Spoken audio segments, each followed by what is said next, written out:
a good relationship between Shedeur Sanders and Todd Monken. Oh, yeah. Hey, come on in, man. Good to see you. How you doing? Welcome back to the States. How we doing, man? Good. Yeah, we tried to draft your ass last year. For God's sake. It's all worked out. Yeah. You remember that, right? Yeah, that's what I was about to tell you. Someday we'll get a chance to talk about that. Yeah. Yeah. Awesome. Well, sit down. Great. You are Buzzkill Phelps. So listen to this. By now, everybody knows the Cleveland Browns and Shedeur Sanders have a brand new coach in the building. And hold up, because like a lot of y'all, I had no idea Todd Monken was the one pushing hard for Shedeur Sanders. To me, that flips the entire conversation on its head. I mean, it changes a whole lot, and you better believe that. And trust me, plenty of folks in Cleveland right now are not feeling good about this at all, because they understand exactly what this signals. There is already a good relationship between Shedeur Sanders and Todd Monken. Great. You are Buzzkill Phelps. But he just runs into his quarterback for the first time. One of his quarterbacks. It's going to be wide open, Andy. There are no predetermined pecking orders at this quarterback spot. Says you. Absolutely, says me. Yeah. Why would you say that if that wasn't like, I mean, I know you're just breaking he's the one ice. of your quarterbacks now. That's why. Yeah, we tried to draft you, but now probably you're my starting quarterback. That's okay. He was a starting quarterback. Beats you out. If that's what happens, we'll see. Deshaun's still coming back from injury. So listen, right now, it's looking like Shedeur Sanders is finally about to be treated the way he should have been treated last season, like a first-round pick, because he now has a coach who actually wanted him in the building and wanted to draft him last year. And like I've been saying, hold up, all signs point to him being handled like a true first-round pick. And that matters, because for the first time, it feels like he has a coach who genuinely respects him. You can see it in the energy. The energy is night and day compared to what he had with Kevin Stefanski, and that tells you everything when a coach meets you for the first time. He already looks more comfortable with Shedeur Sanders than Kevin Stefanski ever did with Shedeur Sanders. That you feel like you belong here on this team. Obviously.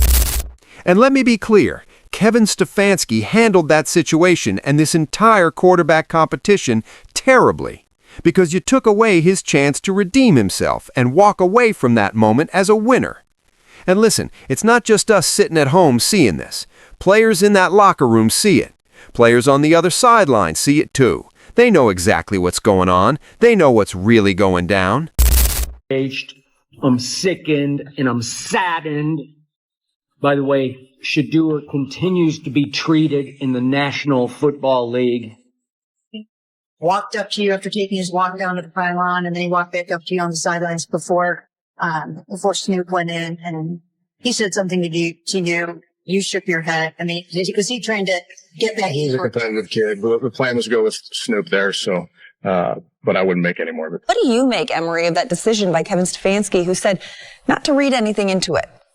A lot of times with these coaches and coaches like Kevin Stefanski, it's ego over execution. It's plays over players. At the end of the day, you got to give this kid a shot. So Kevin Stefanski gives Dylan Gabriel easy short throws with max protection, and then gives Shedeur bullseye plays with an O-line that looked like they just ate a gang of little Debbies. F you, Browns. Trade Shedeur. If you want me to fight, if you want me to win a war, give me the weapons. Why they did that, Shannon? If Shedeur take them down there, drive down the length of the field, they win that game, the fans going to be saying, Shedeur our quarterback. Shedeur should be our starter. Shedeur should be the guy that starts game one, week one. Look what he did. They didn't want that to happen. And I don't know what's going on with Kevin Stefanski. It's almost as if, and I don't even want to say this, but I'm going to say it anyway. It's like he don't want Shedeur to do well. And listen to this. For the first time, it genuinely feels like everyone in that building is finally on the same page.